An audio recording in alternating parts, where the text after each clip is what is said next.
लाइए। पक्का सच्ची?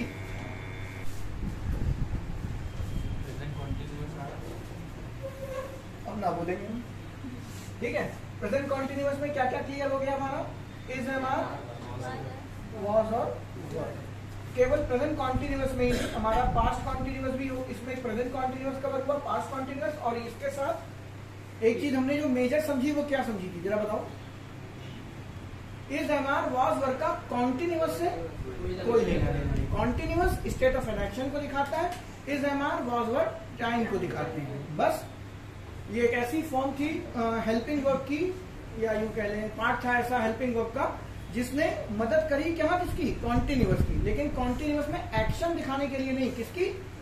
टाइम दिखाने के लिए। इसी वजह से ये प्रेजेंट इंडेफिनिट में भी आ जाते हैं जहां पे स्टेट ऑफ एन एक्शन होती नहीं है, और टाइम में अगर प्रेजेंट है तो इज, एम, आर लगा जाएगा। For example, I am a doctor, I am a teacher, बनाना ढिमकाना, इस तरीके की हमने बात करनी थी। इसके अलावा भी इसका एक फंक्शन है जो मैंने आपको नहीं बताया, कि ये नियर फ्यूचर भी दिखाते हैं। आपने सुना होगा ये सेंटेंस, आपने अगर 8th क्लास पढ़ी होगी तो आपने पढ़ा होगा, ऐसे ये सेंटेंस सबने पढ़ा होगा। 8th नहीं कह रहा हूं, 9th में ये सेंटेंस आपने देखा होगा, train is about to go. पढ़ा है किसी ने? आपका एक चैप्टर हुआ करता था स्ट्रक्चर नाम से, पता नहीं क्या चीज थी वो, मेरे को नहीं मालूम, ठीक है। उसको इसी नाम से कहा है, train is about to go लिख दिया जाता था। इसका मतलब होता था क्या? निकट भविष्य में ये घटना होगी, अभी ट्रेन जाने वाली है। I am about to go, मैं जाने वाला हूं, भूकंप आने वाला है, कुछ भी आप इस तरीके की सेंटेंस जो अभी हुआ नहीं है, अभी निकट भविष्य में वो होगा, उसको आप इस तरीके से लिखते थे। इंग्लिश में एक काम और भी होता है, इसको ऐसे भी लिखा जाता है। आप ऐसे लिख दें, train is about to go, तो थोड़ा अजीब लग रहा है, जैसे मैं ऐसे लिख दूं, I am to go there. About to का हम यूज नहीं भी करते तब भी बच्चे इसका मतलब क्या होता है? निकट भविष्य की, मैं वहां जाने वाला हूं, ठीक है। तो इज, एम, आर, वॉज और वर ये आपको इस फ्रेम में भी दिखाई देगा, और इस फ्रेम में परेशान होने वाली बात नहीं है। ये अभी भी क्या है? फाइनाइट वर्ब ही है। आई के साथ एम लगा है, दे के साथ आर लगा दोगे, है अभी भी ये क्या? फाइनाइट वर्ब ही। क्योंकि एम है जो कि V1 को रिप्रेजेंट करता है, यानी कि ये किसको दिखा रहा है? प्रेजेंट को दिखा रहा है। बस आगे कोई स्टेट ऑफ एन एक्शन ना देके उन्होंने क्या दिया है? इन्फिनिटिव। इस बवाल को बोलते हैं इन्फिनिटिव, जो आप अभी नहीं जानते हैं क्या है। बस आज के लिए इतना ही ध्यान रखिए, इन्फिनिटिव में क्या होता है? 2 + V1। अब ये इन्फिनिटिव नाउन की तरह बिहेव करता है, इसको सेमी वर्ब कहते हैं। क्यों कहते हैं, कहाँ कहते हैं, कैसे कहते हैं, ये हम पर्टिकुलर एडवांस पार्ट में इसके इन्फिनिटिव के बारे में जानेंगे। अभी के लिए इतना ध्यान रखिए, इज, एम, आर, वॉज, वर जितना आप अभी तक जान चुके हैं वो, प्लस ये निकट भविष्य को भी दिखाता है, किसकी मदद से? इन्फिनिटिव की मदद से। बस इतनी सी बात। अब इन्फिनिटिव क्या है, क्यों है, कैसे है, ये आज क्लास में तो पॉसिबल नहीं है, आगे जाके हम जानेंगे। I was to go there, I was to eat, मैं खाना खाने वाला था, कुछ भी इस तरीके का सेंस हो। I am to eat food, जो भी आप कहना चाहें। तो is, am, are, was, were सिर्फ present continuous, past continuous, present indefinite, past indefinite में ही यूज नहीं होते, ये इन्फिनिटिव के साथ भी इस्तेमाल किए जाएंगे, ठीक है। और एक बात मैं आपको हमेशा से बोलता चला आ रहा हूं, जितनी भी आपकी ऑक्सिलरी वर्ब है, कितनी है? डू, बी और हैव, तीन ही है। ये सारी की सारी वर्ब की रिपीटिशन रोकने का भी काम करती है with the help of inversion. अब इन्वर्जन भी आप वो कहते हैं ना, एकदम इन्वर्जन के बारे में भी जानते हैं ना, वो एक शब्द होता है ना कि बिल्कुल एकदम अछूते हैं कि इन्वर्जन क्या चीज है, ऐसा तो है नहीं, थोड़ा बहुत तो जानते हैं। ये एकदम लास्ट में करेंगे जब हम हैव को भी पढ़ लेंगे, लेकिन ये पॉइंट्स दिमाग में रखिएगा। क्या? Is, am, are, was, were tense के अलावा, मतलब इंडेफिनिट और कॉन्टिन्यूअस के अलावा इन्फिनिटिव दिखाने का भी काम करेंगे अपना, ठीक है। अब प्रश्न आता है, अगर ये इन्फिनिटिव बन गया तो ये इंडेफिनिट की कैटेगरी में जाएगा कि कॉन्टिन्यूअस? कॉन्टिन्यूअस में तो जाने वाला नहीं है। इंडेफिनिट की कैटेगरी में जाएगा कि नहीं, वो तब तक नहीं बता पाओगे जब तक आप इसका पोस्टमार्टम नहीं कर लेते कि इन्फिनिटिव क्या बवाल है। इसमें आप इसको वर्ब नहीं कहेंगे। देखिए होता क्या है, अक्सर आपसे गलती होती है। टू बच्चा क्या कहता है? प्रीपोजिशन है सर, और प्रीपोजिशन के बाद ऑब्जेक्ट आना चाहिए, हमने क्या लगा दिया है यहाँ पे? वर्ब तो टू। अब किसी वर्ब को नाउन बनाने के लिए आईएनजी भी लगा देते हो, तो आप पेपर में गलती कर सकते हो गोइंग करने की, ठीक है। लेकिन इसीलिए अगर जिसने इसको प्रीपोजिशन मान लिया वो गलत हो गया। ये प्रीपोजिशन नहीं है बेटा, ये कंबाइंड फॉर्म में यूज होता है। ये आपका क्या होगा? इन्फिनिटिव। अब प्रीपोजिशन और इन्फिनिटिव को कैसे बाइफरकेट करेंगे भविष्य में देखेंगे, अभी नहीं। अभी के लिए, आज के लिए एक पॉइंट अपने दिमाग में रखिएगा, इज, एम आर, वॉज और वर का यूज निकट भविष्य को दिखाने के लिए भी किया जाता है, बशर्ते हम उसमें क्या यूज करते हैं, इन्फिनिटिव यूज करते हैं। जब आप इन्फिनिटिव सीख जाएंगे और फिर से ये वीडियो देख रहे होंगे तब आपको सारी बातें रिकॉल हो जाएंगी कि ये टू गो यहाँ पे क्यों आया था, क्या ये नाउन है, क्या ये ऑब्जेक्ट की तरीके से बैठा है, कि ये वर्ब है, कि ये सेमी वर्ब है, क्यों, कब, कहाँ, कैसे, ये तब की तब बात है। बस एक पॉइंट है, दिमाग में रखिएगा। और चौथा पॉइंट इसका ये कि ये भी क्या करते हैं, वर्ब की रिपीटिशन रोकने का काम करेंगे। अभी मैंने एक भी एग्जांपल नहीं कराया क्योंकि तीनों के इकट्ठे कराऊंगा। ठीक है, इतनी बातें हो गई थी। इज, एम आर, वॉज, वर, ये सारी की सारी क्या है, फाइनाइट। और आपने देखा क्या है, अभी तक जितनी भी आपकी ऑक्सिलरी वर्ब है वो फाइनाइट भी है और नॉन फाइनाइट भी है। ठीक है, डू में भी देखा था, डू आपकी क्या थी, फाइनाइट थी, डिड आपकी क्या थी, फाइनाइट थी, लेकिन done non finite, doing non finite. क्यों, क्योंकि डन और डूइंग सब्जेक्ट के नंबर के हिसाब से बदलते नहीं है, लेकिन डू तो बदल जाता है, डू है तो डज हो जाएगा। ठीक है, उसी तरीके से आप आ जाएंगे इसकी नॉन फाइनाइट कैटेगरी में। वो आपकी होती है क्या, बी, बीइंग और बीइंग। ये आपके लिए V1 है, ये आपका V1 प्लस ING है। ING हमेशा बेसिक फॉर्म में लगता है, इसलिए V1 को बेसिक फॉर्म भी कहते हैं। डेफिनेट में ये बात बता दी थी। बीन आपका क्या है बेटा, वर्ब की थर्ड फॉर्म। अब थोड़ा थोड़ा यहाँ से आपको बातें खुलने लगेंगी कि वर्ब की थर्ड फॉर्म और पास्ट पार्टिसिपल क्या बवाल हैं। ठीक है, अभी के लिए इतना ध्यान रखिए, V3 आपका क्या हो गया, वर्ब की थर्ड फॉर्म। ये क्यों बनाया गया और कैसे लगाते हैं इसको, तो ये क्यों बनाए गए, सबसे बड़ा प्रश्न ये है, ये कठिन क्यों है बेटा, क्योंकि जब आप डू पढ़ते हो तो डू के साथ में आप क्या लगा लेते हो, इसके साथ आपका डूइंग हो जाता है और इसके साथ आपका क्या हो जाता है, डन। यही तो करते हो। जब हैव लगाते हो तो इसके साथ क्या हो जाता है, हैविंग। अब देखिए कभी आपने पढ़ा है हैजिंग, क्यों, क्योंकि आईएनजी किसके साथ लगेगी, बेस फॉर्म के साथ। और बेस फॉर्म क्या है, हैव है बेटा, हैज नहीं, हैव से हैज का जन्म हुआ है। Basic value have, basic value कह रहा हूं, बेसिक फॉर्म वर्ब की क्या है, हैव है, हैज नहीं, इसलिए हैज के साथ आईएनजी नहीं लगता। जब छोटे थे तो कभी ना कभी टीचर से पूछे जरूर होगे कि हैव में आईएनजी लगा देते हो, हैज में क्यों नहीं, रीजन है ये सब। तो हैविंग हो गया। और दूसरा आपका क्या होता है, वर्ब की थर्ड फॉर्म क्या होती है, हैड। बेटा इन सबकी हिंदी होती है भाई। डू का मतलब करना, ऑर्डिनरी वर्ब है। हैव का मतलब पोजीशन को दिखाना या फिर कंप्लीट एक्शन को दिखाना या फिर किसी चीज को खाना पीना, कंज्यूम करने के लिए भी हैव यूज होता है। अगर नहीं पता है कोई बात नहीं, परफेक्ट में बात करेंगे। इन सबकी आपको हिंदी पता है, लेकिन कोई आपसे पूछ ले बीन की हिंदी बताओ, नहीं पता, इसकी कोई मीनिंग नहीं। ठीक है, अब इसको होने के सेंस में किताबें लिख देती हैं, बोल देते हैं, देखिए ये हुआ क्या। ठीक है, तो अब ध्यान से सुनना, आज हम पढ़ने जा रहे हैं बीइंग और बीन। अगर समय मिलेगा तो मैं बी भी बता दूंगा, शायद आपको आज समझ में आएगा। वो आपको तब ज्यादा क्लियर समझ में आएगा जब आप क्या पढ़ रहे होंगे, फ्यूचर टेंस। ठीक है, क्योंकि बी का यूज बेसिकली हम किसमें करते हैं, ज्यादातर फ्यूचर में ही करते हैं। करते तो वैसे भी है, लेकिन चलो बता दूंगा। ठीक है, अब थोड़ा जगह बना लीजिए। इतनी बातें हो गई। अब इसको समझने के लिए कुछ बेसिक बेटा आपको पता होना। बेसिक क्या, कैसे बेसिक, आपने कभी ना कभी देखा होगा दो वर्ब की फर्स्ट फॉर्म कभी एक साथ नहीं लिख सकती। क्यों, क्योंकि V1 का काम है टाइम दिखाना, और एक ही बहुत है टाइम दिखाने के लिए, दो क्या दिखाएंगे। इसलिए दो वर्ब की फर्स्ट फॉर्म कभी साथ में नहीं इस्तेमाल किए जाते, दो वर्ब की सेकंड फॉर्म कभी इस्तेमाल नहीं किए जाते, और दो वर्ब की थर्ड फॉर्म कभी इस्तेमाल नहीं किया। ऐसा ही तो होना चाहिए, होना चाहिए। ठीक है, अभी आप करेंगे, और आप आज तक वो करते आए हैं, आपने कभी ध्यान नहीं दिया। दो वर्ब की फर्स्ट फॉर्म दुनिया की कोई ताकत नहीं लिख सकती साथ में।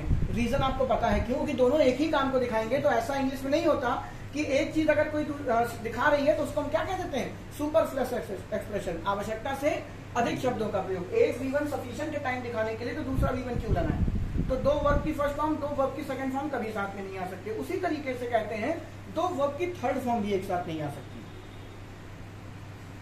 और आप इसे बचपन से लगाते चले आ रहे हैं। कहां आओ देखिए, इसके लिए हमें जानना होगा, इसको मैं दूसरे तरीके से समझाता हूं।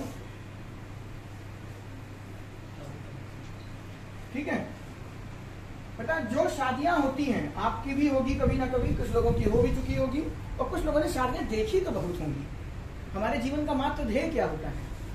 जिसके शादी कार्ड आ जाए बस पहुंच जाओ, ठीक है, समझ नहीं आता। कभी कभी तो देखते हो प्रीति भोज, ऊपर देखा ही नहीं मैयत कथा की शादी का, बस प्रीति भोज कब है पहुंच गए मुंह ठाक में, तो बाद में पता चला भाई हम बैठ के खाना था, उड़द की दाल चली आ रही, ठीक है, तब तो वहां समझ गया वो मैयत कथा, हम फालतू में जाओ चमकीले कपड़े पहन, ये हो जाता है कई लोगों के साथ।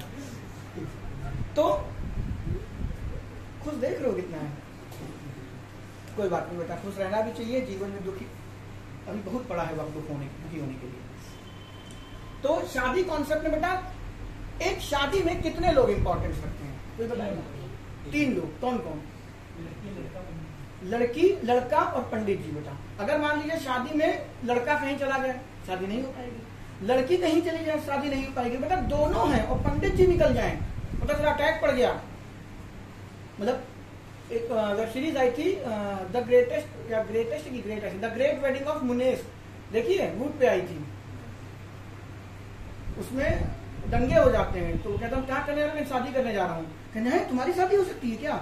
मतलब उसमें दिखाया है कि लड़के देख के हर कोई कहता है इसकी शादी तो कभी नहीं हो पाएगी, तो उसका दोस्त मोटिवेशन दे रहा था, तुम घबराना नहीं, जोड़ी चप्पल की भी होती है, तुम्हारी भी होगी भाई, तुम घबराना नहीं। उसको संतावना दे रहा हूँ। तो शायद 8-9 एपिसोड है, 11 एपिसोड है, पूरी एपिसोड में वो शादी करने की फिराक में रहता है, बेचारे की आखिर में भी होते होते फंस जाती है। खैर छोड़ो, ये बात क्यों आई मेरे दिमाग में, कुछ कहना चाह रहा था।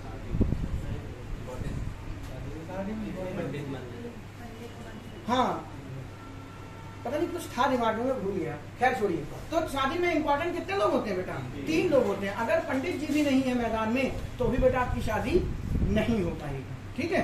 तो शादी में 3 बंदे हैं, एक आपका दूल्हा, दूसरी आपकी दुल्हन और तीसरे आपके पंडित जी। दूल्हा आप जानते हैं इंग्लिश में मैं किसको कहता हूँ? सब लोग पढ़ चुके हो। दूल्हा कौन है आपका? सब्जेक्ट। दूल्हा आपका क्या है? सब्जेक्ट। और दुल्हन कौन है आपकी? कितने दिन से पढ़ रहे हो? किसके मुंह से निकला ऑब्जेक्ट? ऑब्जेक्ट बाराती है बेटा, कोई मतलब नहीं बेटा। लड़की भाग गई, लड़का भाग गया, सीधा फोकस अब आए हैं, इतना नाच चुके हैं, खाना तो खा के जाएंगे, बाद में गम बता देंगे जाके, गम व्यक्त कर देंगे जाके, लेकिन पहले पनीर खा लीजिए। तो सब्जेक्ट आपका दूल्हा होगा हमेशा। ये मैं आपको आज से नहीं शुरुआत से पढ़ा रहा हूँ, जो मैंने आपको फैमिली ट्री ग्रामर का बताया था, अपने पहला वीडियो देखिएगा, उसमें भी बातें बताई। वर्ब आपकी क्या है? दुल्हन है,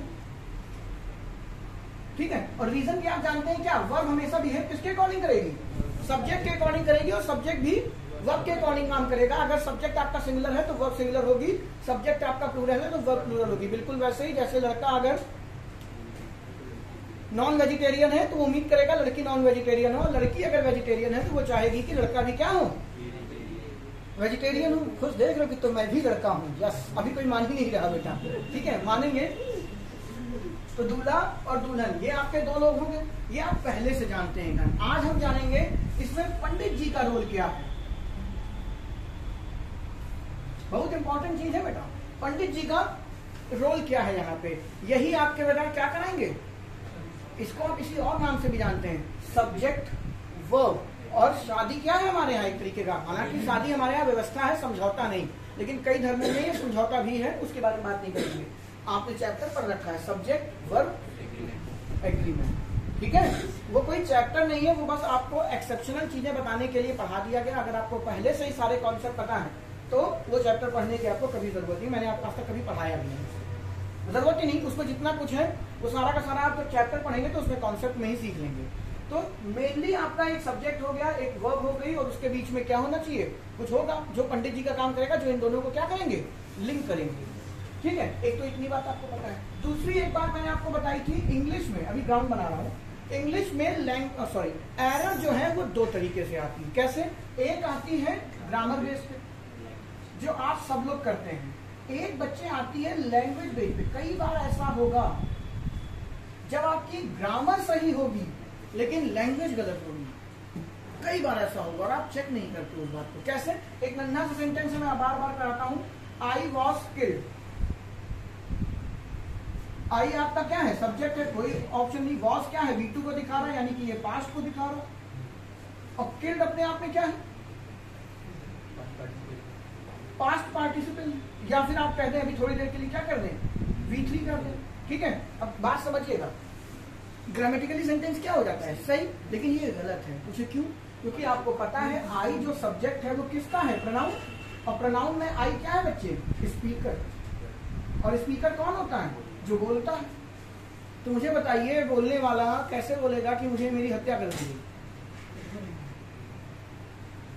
फिर तो बेटा अदालत का कोई मतलब ही नहीं है। जो मरा उसी क्लास से पूछ लो कौन मारा। अब चंद्रकांता तो है नहीं, मरने से पहले खून से लिख देता था आदमी कि इसने मेरी हत्या की। मुझे आज भी वो कैरेक्टर याद है, पंडित जगन्नाथ। देखे हो कभी चंद्रकांता? नहीं देखे होगे। उसमें जिसने हत्या की उसका नाम नहीं लिख रहे हैं, जिसको सूचना दे रहे हैं उसका नाम लिख रहे हैं, पंडित जगन्नाथ मेरा कातिल है। अब वो आगे नाम लिखते हैं, उतनी देर में मर गया। तो जो लोग पढ़ रहे थे वो समझ रहे थे जगन्नाथ ही हत्या कर दी है। मतलब क्या, मतलब बचपन में हमको उल्लू समझते थे कि आप खुद उल्लू थे। भगवान छोड़ जान। आज मैं सोचता हूँ तो हंसी आती है, कभी यूट्यूब पे देखना मिल जाएगा एपिसोड। आपका क्या है कि बात करनी चाहिए? मरने वाला कभी आपको नहीं बता पाएगा कि उसकी हत्या कर दी गई। तो ये सेंटेंस ग्रामेटिकली सही हो गया, लेकिन भाषा के आधार पर गलत है। पेपर यहां भी एरर आती, तो अगर इसको सही करना हो तो आप इसमें बस क्या लगा दें? अब सही कि मैं तो लगभग मर ही गया था, लेकिन मरा तो नहीं ना। अब आप किसी बंदे को ये बात बता सकते हैं कि मुझे लगभग मार ही दिया था उसने, लेकिन वो तो मेरे अंदर थोड़ा जमीर जिंदा, मैंने पैर पकड़ ली, ठीक है, और फिर उसने छोड़ दिया। तो आई वॉज ऑलमोस्ट किल्ड। अब ये सेंटेंस ग्रामेटिकली भी ठीक हो गया और लैंग्वेज के इसमें भी ठीक हो गया। लेकिन इससे पहले अब यहाँ पे अगर आप ही कर दें, ही वॉज किल्ड, उसकी हत्या कर दीजिए, तो ये भी सही है। अब देखो कई लोगों के मन में खुराफात आएगी, V2 के बाद में V3 क्यों आया, कैसे आया? ये पैसिव है बेटा। अभी आप पैसिव नहीं जानते कि बनाया क्यों जाता है, ठीक है। तो अभी के लिए उस पर भरोसा रख के इसको समझ लीजिए, आगे जाके बात करेंगे पैसिव की, इसी वर्ब चैप्टर में ही बात करेंगे। तो ही वॉज किल्ड 100% सही है, लेकिन आई वॉज किल्ड गलत हो जाएगा, क्योंकि आई फर्स्ट पर्सन है, स्पीकर है। अब जिन बच्चों को ये नहीं पता, प्रोनाउन के भी वीडियो पढ़े हैं, जाके पहला लेक्चर देखेंगे, समझ जाएंगे फर्स्ट पर्सन क्या है, स्पीकर कौन होता है। तो यहां पर भी यही प्रॉब्लम है क्या, कि आप ग्रामर चेक करके पेपर में चले आते हो, आप लैंग्वेज पे ध्यान नहीं देते। और जब तक आप लैंग्वेज पे भी ध्यान नहीं देंगे, आप पेपर में कभी परफेक्शन नहीं ला सकते कि 10 सवाल है तो आप 10 के 10 कर लें। आपकी ग्रामर बहुत स्ट्रांग है तो आपने 6 कर लिए, 7 कर लिए, 8 कर लिए, लेकिन 2 में आपने जिसमें ग्रामर चेक करी उसमें लैंग्वेज की एरर थी और आपने ध्यान नहीं दी। कैसे होती है दिखाता हूं। लैंग्वेज की एरर कैसे बनाई जाती है? बीइंग और बीइंग ये बने ही क्यों? लैंग्वेज की एरर ना होने पाए। बात समझिएगा, ये बने क्यों? ताकि लैंग्वेज की एरर ना होने पाए, ठीक है। अब इससे पहले आगे बढ़ने से पहले एक बात और कर ली जाए। मैं आपको पैसिव वॉइस बेटा पढ़ा नहीं रहा हूं, लेकिन पैसिव वॉइस होता क्या है तो बता सकता है? एक लाइन में उसकी डेफिनेशन बता देता हूं। पैसिव में टेंस क्यों चेंज होते हैं ये सब हम पैसिव में पढ़ेंगे, लेकिन पैसिव में एक्चुअल होता क्या है, पैसिव बनाया क्यों जाता है, मैं ही बता दे रहा हूं बेटा। याद करिए, ध्यान रखिएगा इस बात का। आपसे कोई पूछ ले पैसिव क्या है, तो पैसिव वो वाला है जिसमें आपका जो सब्जेक्ट है वो उस सेंटेंस में की गई एक्शन को ना करता है। मतलब अभी बताया, सब्जेक्ट दूल्हा और ये दुल्हन दोनों एक दूसरे से शादी कर रहे हैं ना, लेकिन पैसिव वो सेंटेंस होता है जिसमें दूल्हा दुल्हन से शादी नहीं कर पाता, क्योंकि वो दुल्हन किसी और की है। आपको यही बात पहचाननी होती है। कैसे? देखो, इस साल गर्मियों में बहुत आम बिके, एक छोटा सा सेंटेंस, इस साल गर्मियों में बहुत आम बिके, तो बेटा बिक कौन रहा? आम, यानी एक्शन कौन सा हो रहा है? बिकने का। और बिकना कर कौन रहा है? आम कर रहे हैं, आम ही तो बिक रहे हैं, तो ये एक्टिव वॉइस हो गया। अगला सेंटेंस, इस साल गर्मियों में बहुत आम बेचे गए। अब आपकी वर्ब क्या है? बेचना, लेकिन इस सेंटेंस में बेच कौन रहा? लिखा है कहीं? बात समझिए, इस सेंटेंस में बेच कौन रहा? आम खुद को तो बड़ा ठेले पर रख के एक आम पीछे ठेला धक्का दे रहा, खरीद लो हमको, खरीद लो, 100 रुपए किलो खरीद लो, ऐसा तो होना नहीं। इस साल गर्मियों में बहुत आम बेचे गए, तो यहाँ पे जो एक्शन है बेचना, उस बेचने को करने वाला इस सेंटेंस में मौजूद है, इसलिए ये सेंटेंस पैसिव है, क्योंकि उस वर्ब का, उस दुल्हन का दूल्हा उसमें नहीं है, इसीलिए वो एक्शन पैसिव का हो जाता है। फॉर एग्जाम्पल, महाराणा प्रताप युद्ध में मर गए, एक्शन क्या हुआ?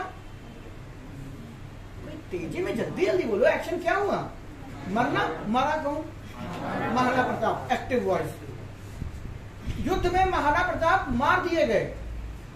मारा किसने? नहीं है, पैसिव वॉइस। इतना सा अंतर है। एक्टिव और पैसिव में वर्ब पकड़िए और पूछिए तुम्हें करने वाला है इसमें, और अगर उसको करने वाला उस सेंटेंस में नहीं है, उसका सब्जेक्ट उसका डूअर उस सेंटेंस में नहीं है, तो वो सेंटेंस किसमें बनेगा? पैसिव वॉइस में। बात क्लियर है? ठीक है। तुमने कल अपने मोहल्ले में चोरी की। एक्शन क्या है? चोरी करने वाला है, एक्टिव वॉइस। कल भाई मोहल्ले में चोरी होगी। एक्शन क्या है? अभी भी चोरी। एक्शन करने वाला है उसमें नहीं है, पैसिव वॉइस। पहचान गए? अब आइए इसमें बात करते हैं। यही मुझे आई वॉज किल्ड। किल्ड मतलब मारना। मारने वाला उसमें मौजूद नहीं था ना, तो मारने वाला जब मौजूद नहीं था तो आपने सब्जेक्ट किसको बना लिया? चलो वो पैसिव का फंडा बन जाएगा, अभी उसके बारे में बात नहीं करेंगे। इतनी बात है, देसी तरीके से आप समझ गए एक्टिव और पैसिव में क्या अंतर होता है। अगर कोई पूछ ले एक्टिव पैसिव में क्या डिफरेंस है, एक ही डिफरेंस है कि जब उस सेंटेंस में आपकी वर्ब, जो आपकी दुल्हन है, जो आपका एक्शन है, उसको करने वाला मौजूद है कि नहीं, डूअर उसका है कि नहीं। अगर डूअर नहीं है तो वो एक्शन किसमें बनेगा? पैसिव में। अगर डूअर है तो आप उसको किसमें बनाएंगे? एक्टिव में। इतनी सी बात है। क्लियर है? हिंदी समझ गए? क्यों, कैसे, कब, कहा? पैसिव में बात करेंगे। आइए इसमें बात करते हैं। हम शादी कॉन्सेप्ट में क्या कर रहे थे, एक छोटा सा सेंटेंस लिखता हूं मैं, इंग्लिश में लिख रहा हूं। I am watching a movie. Grammatically कोई दिक्कत? सबको सही दिखाई दे? एम क्या है बच्चे अपने आप में? V1 है, यानी प्रेजेंट को दिखा रहा। ये क्या है? कॉन्टिन्यूअस है, यानी आप बड़ी मोहब्बत से कह रहे हैं कि ये सेंटेंस कौन सा है? प्रेजेंट कॉन्टिन्यूअस है। ठीक है, पेपर में आ गया। अब आई आपका कौन है? दूल्हा है, सब्जेक्ट है, और ये दूल्हा कर क्या रहा? वॉच। ठीक है, ये उसकी दुल्हन है, ये उसकी क्या हो गई? दुल्हन, यानी कि आपकी वर्ब हो गई मेन। मैंने सब्जेक्ट लिखा है तो मैंने प्रेजेंट ली। किसी को कोई दिक्कत नहीं। अब पेपर में सेंटेंस आया, अ मूवी इज वॉचिंग। वॉचिंग की स्पेलिंग कुछ गलत हो गई, WATCHING। मूवी इज वॉचिंग, कुछ ऐसे आगे sentence so and so and so है, आपने ध्यान नहीं देते। अब पेपर में ये सेंटेंस अब भी सही है क्या? आपने ऐसे चेक किया, भाई मूवी लगा हुआ है, क्या सब्जेक्ट हो गया? इज लगा हुआ है, सर पढ़ाए थे V1 है, V1 है तो प्रेजेंट को दिखाएगा, प्रेजेंट टाइम को। वॉचिंग लगा है, ING सर ने बताया था, अगर कंटिन्यू ING लगा है तो प्रोग्रेसिव एक्शन है, तो ये कॉन्टिन्यूअस हो जाएगा। ठीक है, आपने कह दिया प्रेजेंट कॉन्टिन्यूअस, कोई दिक्कत नहीं, आप सही करके चले आइए। ग्रामेटिकली सेंटेंस 100% सही है, बट लैंग्वेज में गलत हो गया। क्यों? क्योंकि मूवी देख थोड़ी ही सकती है, मूवी देख थोड़ी ही सकती है। देखेगा कौन? मैं। इस दुल्हन का दूल्हा था, इस दुल्हन का डूअर, इस वर्ब का डूअर था मेरे पास इस सेंटेंस में, तो गलती नहीं थी। लेकिन इस सेंटेंस में जो दुल्हन है, इस सेंटेंस में बच्चे जो आपकी वर्ब है वॉचिंग, उसका डूअर कहाँ है? मूवी खुद देख रही है, सीडी ऐसे रखी हुई थी, दूसरे लिखे दूसरा बहन सामने आना, आज हम दोनों एक दूसरे को देखेंगे, हमेशा कोई ना कोई हमें देखता रहता है, आज हम एक दूसरे को देखेंगे, ऐसा तो होना नहीं है। तो ये जो वॉच की जो वर्ब है, इसका दूल्हा कहाँ है मुझे बताओ? होगा, बट सेंटेंस में नहीं है, यानी इसका दूल्हा कहीं ना कहीं बाहर है। अब लिख सकते हैं ना, a movie is watching by me, ठीक है, ऐसे लिख सकते हैं ना। तो आप कहेंगे क्या इसका दूल्हा ये रहा ना, लेकिन दूल्हा कौन होता है? दूल्हा कौन होता है? सब्जेक्ट। और बेटा आपने इतने दिनों से मुझसे पढ़ रहे हैं, ये बात तो कभी ना कभी मेरे मुंह से निकली होगी या कई बार निकली होगी। प्रीपोजिशन के बाद में अगर कोई चीज आती है तो वो हमेशा क्या होती है? ऑब्जेक्ट। कोई इफ नहीं, कोई बट नहीं। ऐसा क्यों है, कैसे है, ये हम पढ़ेंगे प्रीपोजिशन चैप्टर में। लेकिन ये गोल्डन रूल समझ लीजिए, रूल तो मैं नहीं कहूंगा, लेकिन अभी के लिए मान लीजिए कि प्रीपोजिशन अगर बेटा कहीं है तो उसके बगल में आने वाली चीज सिर्फ और सिर्फ और सिर्फ ऑब्जेक्ट होगी, इसके अलावा कुछ नहीं हो सकता। तो आपने यहाँ पे बाय मी लिखा है, तो इसका जो डूअर है वो तो मी है, लेकिन वो लगा किसके साथ है दोस्त? प्रीपोजिशन के साथ। अब प्रीपोजिशन के बाद में आ गया तो ये ऑब्जेक्ट, और अगर ये ऑब्जेक्ट तो ये हुआ कौन? बाराती। ये दूल्हा नहीं है। तो फिर आप जिसको, अब ध्यान सुनिएगा, मेन लाइन शादी कॉन्सेप्ट आपको रायता फैलाने का मेरा यही मकसद था।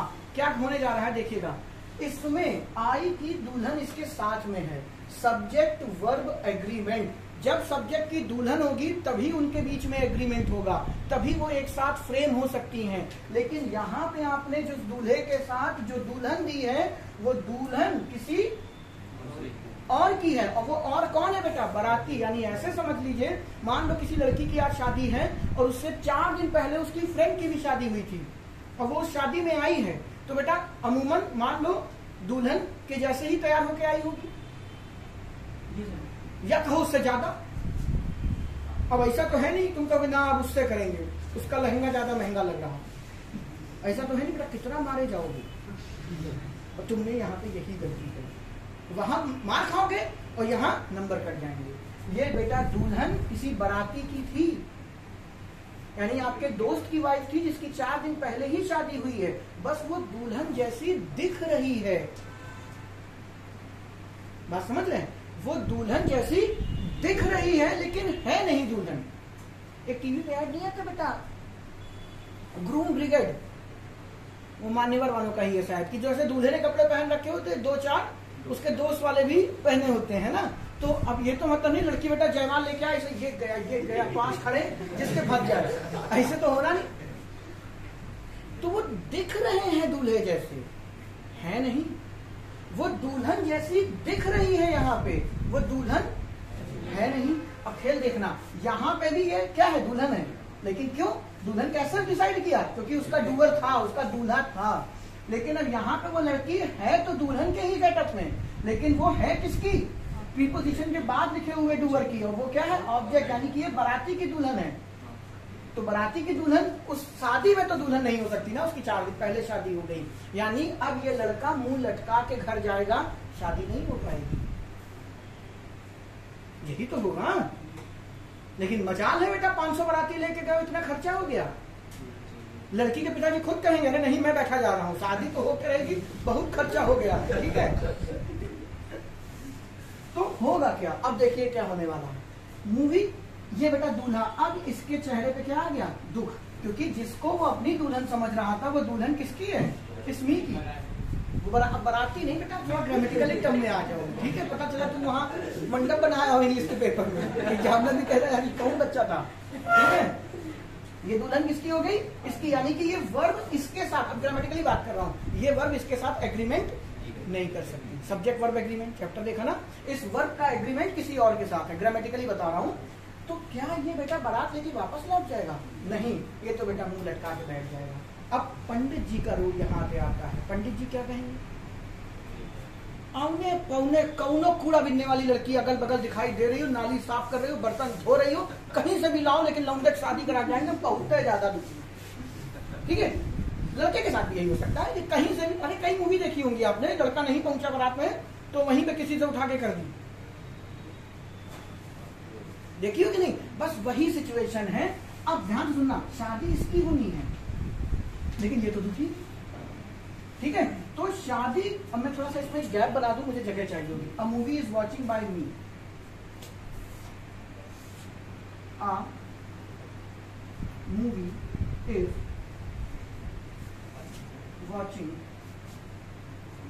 ये पैसिव है, पैसिव ऐसे बनता है, ठीक है। इतनी बातें तो क्लियर है, ऐसा क्यों करते हैं, ये पैसिव में सीखेंगे, घबराना नहीं है। अ मूवी इज वॉचिंग, आपको पेपर में ये बात देखनी होगी कि आपका जो ये दूल्हा है ये यहाँ पे दुखी हो गया, तो इसको कौन चाहिए, एक ऐसी लड़की चाहिए जिससे ये शादी कर सके। और शादी किससे होगी, लड़की से ही होगी। और लड़की कौन है, घर की। याद करिए मेरा पहला वीडियो जाके देखिएगा, वर्ब में मैंने पढ़ाया ये घर की छोटी बिटिया है, ठीक है, रीजन के साथ पढ़ा। मैंने कहा ना वो जो मैं पढ़ा रहा हूँ वो मजाक मत ले लेना, जो मैंने फैमिली ट्री पढ़ाया है वो पूरे ग्रामर में नाचेगा। तो मैंने वहां पे वर्ब को छोटी लड़की बताया था, इसकी शादी होनी तो लड़की से ही है, तो इसको लड़की चाहिए। और इस सेंटेंस में एक ही लड़की दिखाई दे रही है, वर्ब तो ये भी है, लेकिन बेटा इसकी एंगेजमेंट किसके साथ है, मतलब ये लिंक किसके साथ है, मी के साथ, जो कि क्या है, ऑब्जेक्ट है। ऑब्जेक्ट क्या है, बाराती है, यानी दूल्हे की दुल्हन नहीं है। तो दूल्हे की दुल्हन ये है बेटा, कहा गया बेटा दिया, दूल्हे की दुल्हन ये है बेटा बीम और बीम। मैं कलर बदल देता हूँ।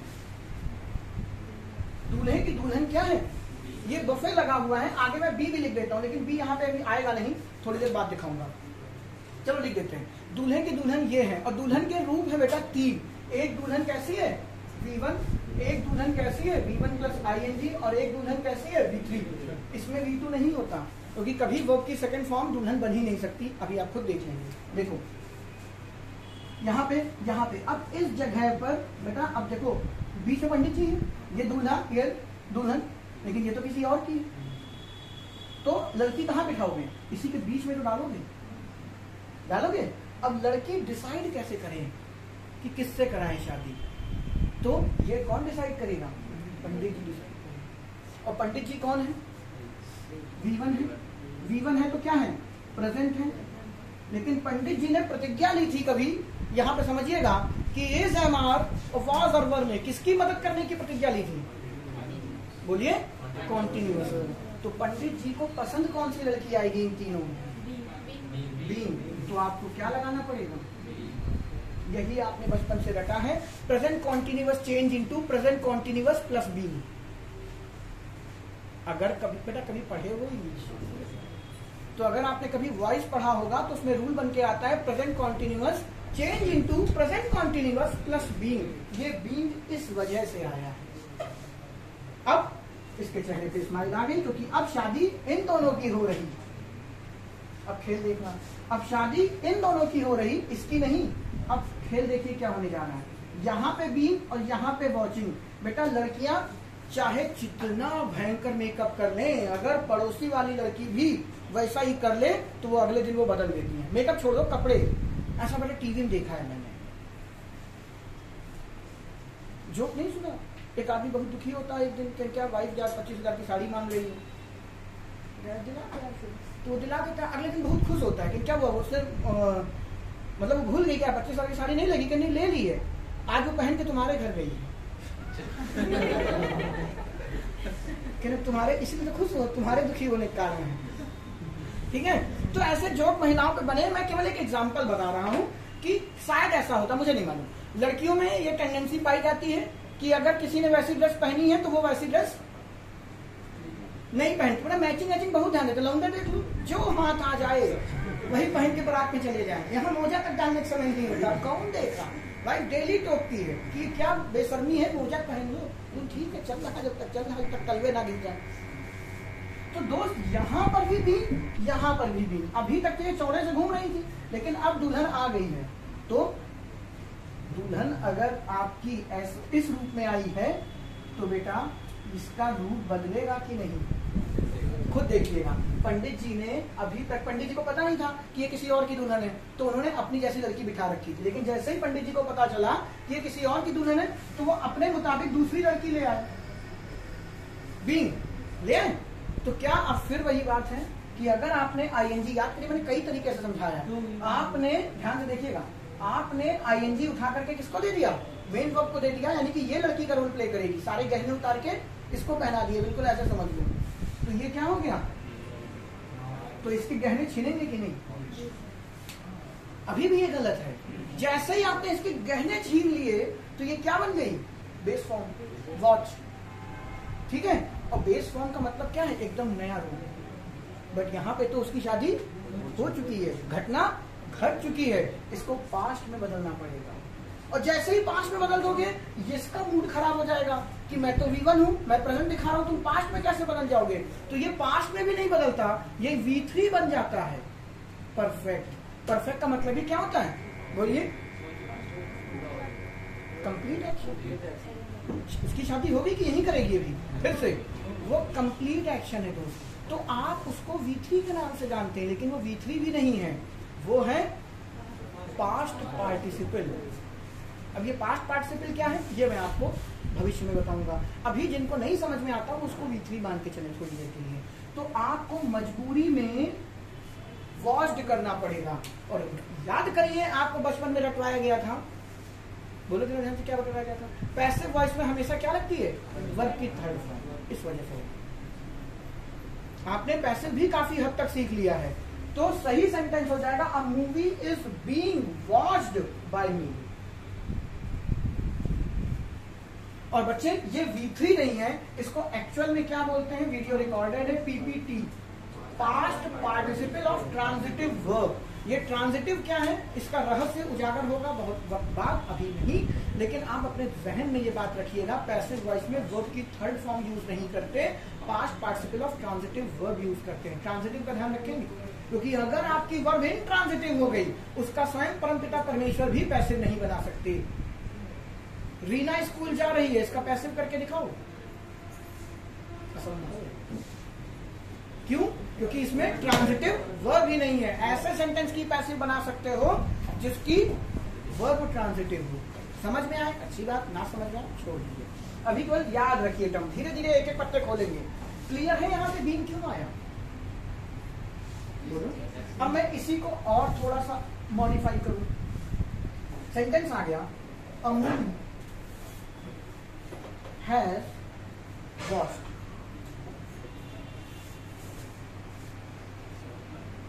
ठीक है, या मूवी हो गया ना, अब दूसरा ले लेते हैं। अ थीफ हैज अरेस्टेड। पेपर में ये सेंटेंस है बेटा, आपको एरो नहीं मिलती है, आप कभी ध्यान नहीं देते, लेकिन आज के बाद ध्यान देंगे। क्या आपने देखा, थीफ यहाँ पे क्या है, सब्जेक्ट है, आपका हैज क्या है, V1 है, यानी प्रेजेंट हो गया। अरेस्टेड क्या है आपका, V3 है, और आपको सबको पता है हैज के साथ क्या लगता है, स्टेट ऑफ एन एक्शन किसकी होती है, वर्ब की थर्ड फॉर्म की। तो आपने कह दिया ये बेटा क्या है, परफेक्ट है। आप जोर से चिल्लाए कि सर ये प्रेजेंट परफेक्ट टेंस है, सेंटेंस हमारा सही है, लेकिन ये गलत हो गया। आप खुद देख रहे हैं क्या, अ थीफ हैज अरेस्टेड। अरेस्ट का मतलब गिरफ्तार करना। अब थीफ किसको गिरफ्तार करेगा, थीफ को तो कोई और गिरफ्तार करेगा ना। तो आप जिस वर्ब से इसका एग्रीमेंट दिखा रहे थे, आप जिस वर्ब को इसकी दुल्हन समझ रहे थे, ये दुल्हन किसी और की है। अरेस्ट तो कोई और करने वाला होगा ना, बाय पुलिस। तो पुलिस हम लिखते ही नहीं ज्यादातर, क्योंकि अंडरस्टूड है कौन करेगा। तो ये दुल्हन किसी और की है, तो फिर वही बात। अब ये ऐसा कहिए गाना गाई किसी और का हूं, फिलहाल की तेरा हो जाऊं, यहाँ ये गाना नहीं इम्प्लीमेंट हो जाएगा। आप समझ रहे हैं तुम लोगों को।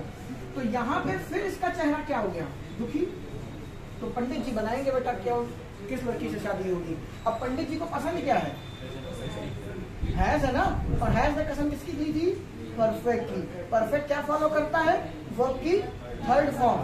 तो आपको दुल्हन कहाँ से उठानी है, इन तीनों में कौन सी लोगे, बीन। तो आप बड़ी मोहब्बत से लगा देंगे बीन, और जैसे ही आपने बीन लगाया, बीन क्या रिप्रेजेंट करने लगेगा, V3। और आप इसको भी अभी तक V3 कह रहे थे, और अगर ये V3 है तो फिर दोनों दुल्हन एक जैसी नहीं हो गई। तो आप इसको क्या, ये V3 नहीं है बेटा, ये है PPT, past participle of transitive verb. आपकी किताब जो लिखती है कि पैसिव वॉइस में वर्ब की थर्ड फॉर्म लगती है, वो 110% गलत है। अगर आपने वर्ब की थर्ड फॉर्म लगा दी तो बेटा ये भी, फिर ये क्या है तो वही चीज ना। लेकिन अगर आप इन दोनों का एक ही चीज बोल देंगे तो वो पॉसिबल नहीं हो जाएगा। तो ये आपका past participle of transitive verb कहलाता है, PPT। ठीक है, सही सेंटेंस हो जाएगा, a thief has been arrested. अब जब पेपर में ये लिख के आता है ना, आपको समझ में नहीं आता बीन लगाना है कि नहीं लगाना, लगा है तो हटाना कि नहीं हटाना। भी मैं हटवा के दिखाऊंगा। तो कैसे सेट कर पाएंगे, आपको हर सेंटेंस में देखना पड़ेगा आपकी जो वर्ब है उसका डूअर सेंटेंस में है कि नहीं। आपकी मम्मी ने आपको लंच दिया था, उस लंच में था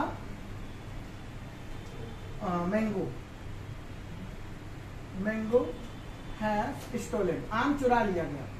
अब आपको ये सेंटेंस देखते ही पेपर में गलत दिखाई देगा कि नहीं, क्योंकि बेटा आम तो चोरी कर नहीं सकता। आज के बाद कर लोगे कि नहीं, आम तो चोरी कर नहीं सकता, तुरंत शादी कॉन्सेप्ट। ये दुल्हन किसी और की, इसकी दुल्हन लानी पड़ेगी, और दुल्हन तीन ही बनती है, बी बीइंग और बी। इसको देखा झट से, हैज को क्या पसंद है, V3, यानी सर एरर यहाँ पर है। कर लोगे? हाँ सर।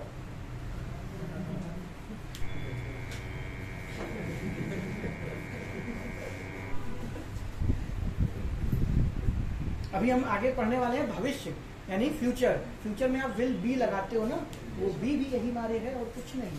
बताऊंगा, लेकिन जब फ्यूचर कराऊंगा कहो तो यही बता दूं, लो बताए देता हूं। अगर समझ में आ जाए अच्छी बात है, नहीं समझ में आए कोई बात नहीं, मैं फ्यूचर में फिर यही दोहराऊंगा, बट इतना नहीं, बस बोल दूंगा ये शादी कॉन्सेप्ट का पंगा हो रहा है और कुछ नहीं, वहां ये डिटेल में नहीं घुसूंगा।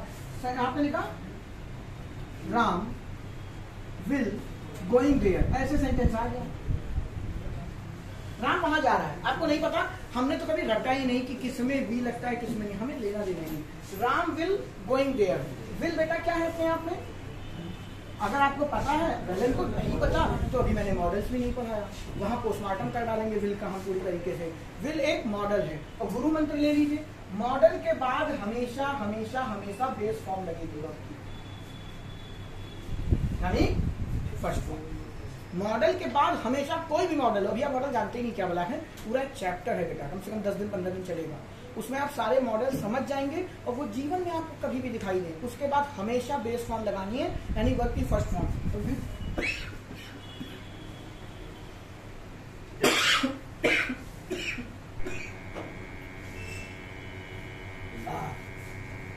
बालक मॉडल के बाद में क्या लगेगा, पानी दे गया, वो ओट्स खाया था ना, नहीं फंसा रह गया लगना। मॉडल को खुश कैसे करोगे, मॉडल को क्या पसंद है बेटा, जैसे हैश को क्या पसंद था V3, मॉडल को क्या पसंद है V1, ये आपका ज्ञान है बेटा, याद रखिएगा इस बात को, वरना आपको खुद ब खुद याद हो जाएगा कि मैं मॉडल पढ़ाऊंगा। मॉडल को क्या पसंद है V1, और बगल में लगा दिया क्या लगा ING, तो आप चाहें तो इसमें से ING हटा दें तो भी सही है, राम वहां जाएगा तो भी सही है, लेकिन अभी एक सेंटेंस ऐसा होता है ना फ्यूचर कॉन्टिन्यूअस, जब भविष्य में प्रोग्रेसिव एक्शन दिखाना होगा कि राम वहां जा रहा होगा, कुछ ऐसे सेंटेंस, अभी मैंने फ्यूचर पढ़ाया नहीं है, बात बताऊंगा। अगर आपसे कोई कहते हैं यहाँ पे मजबूरी है, इसको हटा नहीं सकते, तो फिर वही बात है, पंडित जी अपने हिसाब से दुल्हन को उठा लाएंगे, कौन सी बी, क्योंकि उसे क्या पसंद है बेस फॉर्म, तो बीइंग और बी नहीं लगेगा, यही आपको रखवाया गया है कि फ्यूचर कॉन्टिन्यूअस की हेल्पिंग वर्ब विल बी होती है। और बेटा ये हेल्पिंग वर्ब नहीं है, इसको बोलते हैं पार्टिकल ग्रामेटिकल टर्म में, ठीक है, क्यों बोलते हैं ये भी पढ़ाऊंगा फ्यूचर में, अभी आप भूल जाए कोई दिक्कत वाली बात नहीं, अभी आज की क्लास में मोटा मोटा है आपको। अब जब सब वर्ब दिखाई देगी, हाँ ले लो भाई, हाँ जो वर्ब दिखाई देगी वो सब्जेक्ट से एग्रीमेंट कर रही है कि नहीं, मतलब उसका डूअर वो है कि नहीं, अगर वो नहीं है तो बीच में आपके पंडित जी के हिसाब से दुल्हन इंट्रोड्यूस होगी, और दुल्हन कितनी इंट्रोड्यूस हो सकती है, यही 3 है बेटा। अगर पंडित जी को प्रोग्रेसिव एक्शन पसंद है, दैट मीन्स पंडित जी कौन होंगे, इज एम आर या वाज और वर, यही तो कॉन्टिन्यूअस उठा सकता है और तो उठा नहीं सकता। अगर पंडित जी क्या हो गए हैज हैव हैड, तो वो क्या उठा लेंगे, परफेक्ट को उठा लेंगे। और अगर पंडित जी कोई मॉडल हो गया तो क्या बेस फॉर्म यानी कि भी इन्हीं 3 जगह पे इस्तेमाल होना है। यानी चेक कैसे करना है दोस्त, चेक यही करना है क्या ये दुल्हन इसकी है या किसी और की। उम्मीद है कर अब भी नहीं पाते, अरे बेटा इतना बोलने के बाद भी और देने की नौबत बची है। भगवान से डरते हो कि नहीं डरते हो कुछ? माना हमसे नहीं डर रहे हो। और सर क्या हालचाल, सब राजी खुशी? अरे रुक जाओ, तुम इतनी लेट आए हो, उसी का खामियाजा होगा, रुके रहो। कोई सेंटेंस बताओ जो आपको बचपन से परेशान करता हो कि मुझे समझ में नहीं आता ये कैसे हो जाता, कुछ है? मैं तो मुझे बचपन से आपका कुछ परेशानी नहीं की, परेशानी तो कभी होती ही नहीं इंग्लिश में ना, सब आता है आपको।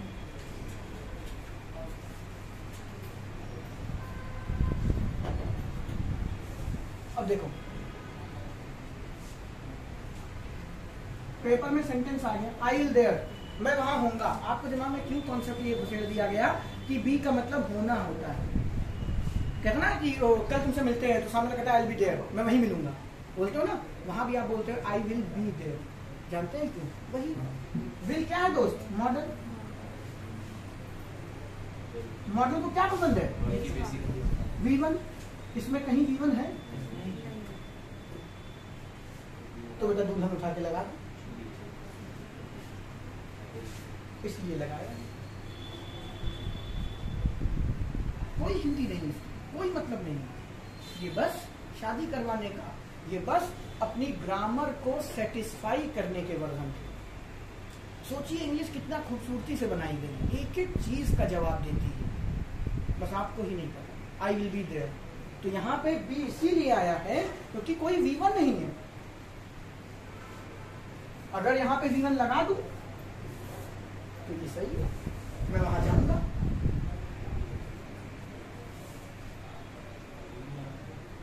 सही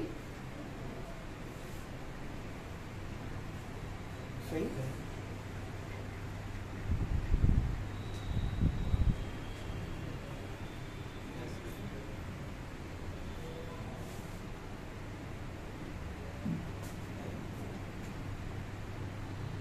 ना, यू हैव बीटन, सही कि गलत?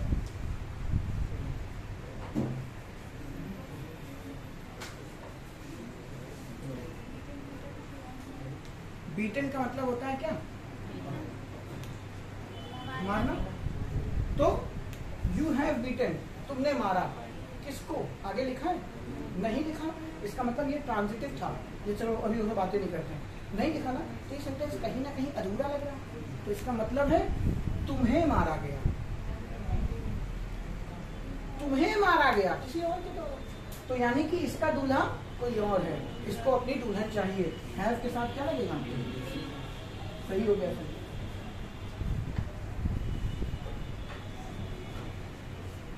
सब ऊपर से जा रहा है।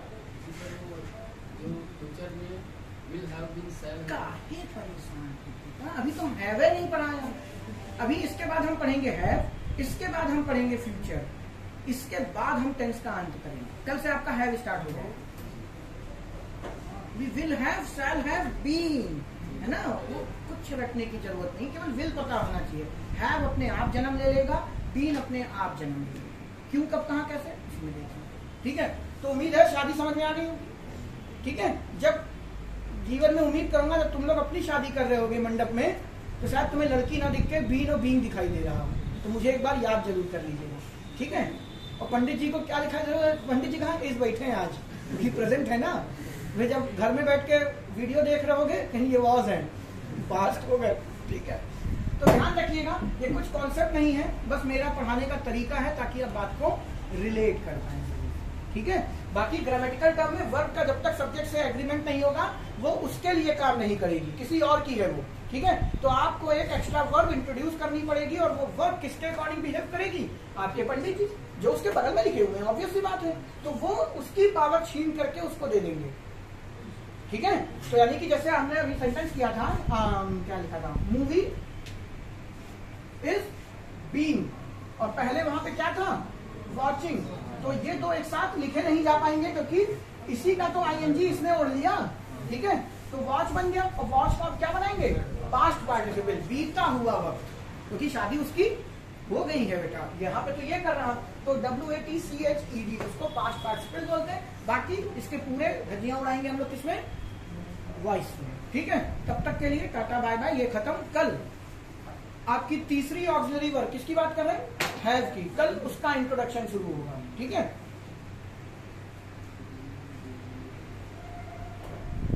उसी में हम प्रेजेंट परफेक्ट पढ़ लेंगे। पास्ट परफेक्ट थोड़ा सा कठिन होता है, क्यों, ये हम देखेंगे, क्योंकि पास्ट इंडेफिनिट और पास्ट परफेक्ट में बहुत बारीक सी मार्जिन है, उससे ज्यादा नहीं। तो कभी सेंटेंस इधर जाएगा, कभी इधर जाएगा, ये हम परफेक्ट में बात करेंगे। ऑफ करो वाला।